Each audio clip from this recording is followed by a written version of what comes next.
অবাধ এবং সুষ্ঠু নির্বাচন আয়োজনে সব ধরনের প্রস্তুতি নিচ্ছে কমিশন। সুন্দর ভোট জাতিকে উপহার দিতে ইসি প্রতিশ্রুতিবদ্ধ বলে জানিয়েছেন প্রধান নির্বাচন কমিশনার।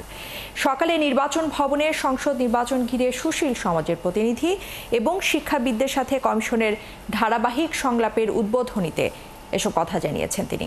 সিএসসি বলেন, ভোটের সময় প্রবাসে থাকা বাংলাদেশি এবং ভোটের সাথে সম্পৃক্তদের জন্য ডিজিটাল পোস্টাল ব্যালটের ব্যবস্থা করা হচ্ছে। দিনব্যাপী সংলাপে দেশের বেশ কয়েকটি বিশ্ববিদ্যালয়ের ভিসি, সরকারি বেসরকারি বিভিন্ন প্রতিষ্ঠান প্রধান সহ অন্তত অর্ধশত বিশিষ্ট ব্যক্তিবর্গের মতামত নিচ্ছে কমিশন। এতে কমিশনার সহ ইসি সচিবালয়ে ঊর্ধ্বতন কর্মকর্তারা রয়েছেন।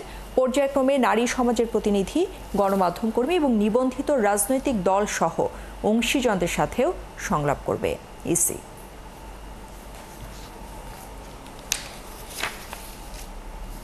সুষ্ঠু সুন্দর বিশ্বের রাজনীতিতে প্রতিশ্রুতিগত আমাদের মাননীয় প্রধান উপদেষ্টা এই কথা বলে যাচ্ছে। আমরা আশা করবো আজকে যে আলখায় আপনাদের আমরা অভিজ্ঞতা তো যে উইসটা আমাদের মেলা যে উৎসাহিত যে পরামর্শ মতামত ইনশাল্লাহ আমরা মনে করি আমাদের যত আমাদের কাজকর্মে। নির্বাচন কমিশনে আছেন সহকর্মী ফারজানা আক্তার। সংলাপের আরো খবর নিয়ে এই মুহূর্তে আমাদের সাথে যুক্ত হচ্ছেন তিনি।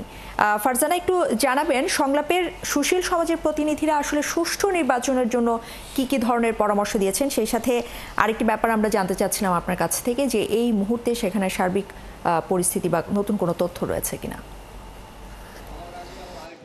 ইশরাত, ত্রয়োদশ জাতীয় সংসদ নির্বাচনের যে সংলাপ সেটি কিন্তু আজ শুরু হলো এবং এই সংলাপ আগামী 1 থেকে 1.5 মাস পর্যন্ত চলবে। এবং সংলাপের শুরুর দিকে আমরা যেমনটি দেখলাম যে নির্বাচন কমিশন সকাল 10:30টার সময়ে যে সুশীল সমাজের প্রতিনিধি তাদের সাথে সংলাপটি করেছে এবং বেলা 2:30টার দিকে আরেকটি পর্ব শুরু হবে এবং সেখানে থাকবেন বিভিন্ন বিশ্ববিদ্যালয়ের শিক্ষক সহ শিক্ষাবিদ যারা আছেন তাদের সাথে। এবং এই সংলাপে আসলে পর্যায়ক্রমে যে বিশেষজ্ঞ রয়েছে, নির্বাচন বিশেষজ্ঞ, নারী প্রতিনিধি, জুলাই যোদ্ধা, সাংবাদিক এবং অর্থাৎ নির্বাচনে যারা অংশীজন তাদের সঙ্গে কিন্তু ধারাবাহিকভাবে ইসি সংলাপ করবে। এবং প্রতি নির্বাচনের আগেই কিন্তু আমরা দেখে থাকি যে সংলাপ হয়ে থাকে এবং এই সংলাপটি কিন্তু একটি গুরুত্বপূর্ণ বিষয়, কারণ এই সংলাপের মাধ্যমে আসলে দেশের যে নাগরিক সমাজ রয়েছেন, সচেতন নাগরিক, তারা কিন্তু আসলে নির্বাচন কমিশনকে পরামর্শ দেয় যে কিভাবে নির্বাচন সুষ্ঠু করা যায়। এবং এখানে সবচেয়ে বড় অংশ সেটি হচ্ছে রাজনৈতিক দলের সাথে সংলাপ। আমরা যেমনটি দেখলাম যে আসলে এখনও যেহেতু নতুন রাজনৈতিক দলগুলো নিবন্ধন পায়নি, সেক্ষেত্রে ধারণা করা হচ্ছে রাজনৈতিক দলগুলোর সঙ্গে ধারণা করা হচ্ছে রাজনৈতিক দলগুলোর সাথে হয়তো আরও কিছু সময় পরে, অর্থাৎ যখন নতুন রাজনৈতিক দলগুলো নিবন্ধন পাবে তখন ধারণা করা হচ্ছে সব রাজনৈতিক দলের সঙ্গে তারা সংলাপে বসবে।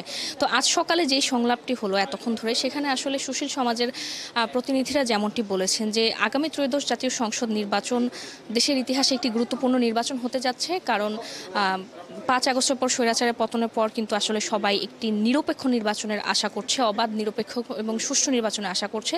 তারা যেমনটি বলছে যে বিগত 3 নির্বাচনে যেসব কারণে 3টি নির্বাচনে বিতর্কিত হয়েছিল সেই বিষয়গুলো যাতে সামনে না আসে, তারা বলছেন যে হলফনামার তথ্য যাতে কেউ না লুকাতে পারে এবং তারপর মনোনয়ন বাণিজ্য যেটি হয়ে থাকে সেই মনোনয়ন বাণিজ্য যাতে কেউ না করতে পারে। এবং সবচেয়ে গুরুত্বপূর্ণ বিষয় যেটি বলা হচ্ছে, বারবারই সবাই একই কথা যেটি বলছে, সেটি হচ্ছে সামাজিক যোগাযোগের মাধ্যমে এআই এর অপব্যবহারের মাধ্যমে যাতে কোনো অপতথ্য ছড়িয়ে নির্বাচনে যাতে বিশৃঙ্খলা তৈরি না করা যায়। এবং প্রধান নির্বাচন কমিশনারও কিন্তু বলেছেন যে তারা আসলে নির্বাচন সুষ্ঠু করতে যে কোনো ব্যবস্থা নিতে তারা বদ্ধপরিকর। ইশরাত।